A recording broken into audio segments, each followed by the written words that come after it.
Everyone, welcome to part 100 of me answering your Percy Jackson questions. Guys, when I started this series, I had no idea we'd go this long. And guys, honestly, we might get to part 300 by the end of this. Maybe 350, maybe 400. We'll see. But I never thought we'd even get to 100. This is crazy. If you don't know what the series is, check the description of this video. It gives you all the information about how to ask me questions. We got to get to today's comments because we're doing 3 comments today because they're all relatively short. The first comment says, what is your favorite Titan other than Bob? I'll be honest with you guys, there are not a lot of options besides Bob because all the other Titans are basically super hateable because they're villains. That being said, I think I'll go with the General Atlas because he has a pretty good story arc in the Titan's Curse. I mean, the Titan's Curse is literally named after him. He's the Titan that is cursed. So I think he's still, I don't like him because he's a good guy. I just like him because he has a good story arc. All right, now let's move on to the second comment of today. If Leo and Calypso had a child, what would that child be? Because Leo is a demigod and Calypso is a Titan. Also, what is your favorite quote from any of the PJO, HOO, and TOA books? Let's unpack this first question first. If Leo and Calypso had a child, what would that child be? I think you're talking about their DNA. So obviously Leo is half god.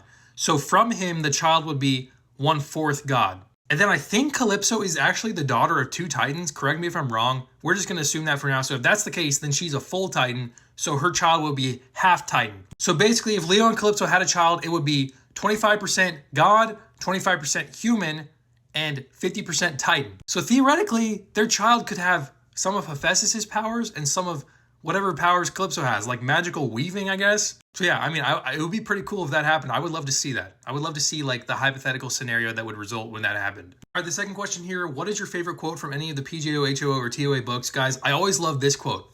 From the Battle of the Labyrinth, Hephaestus says it. He says, humans are more difficult to work with than machines, and when you break a human, he can't be fixed. Like that quote just hits so hard every time I think about it. I mean, that might be the hardest hitting quote in the entire universe, honestly. All right, now let's move on to the final comment of today. This person just says, what is your favorite god? Guys, I feel like I've answered this many, many times.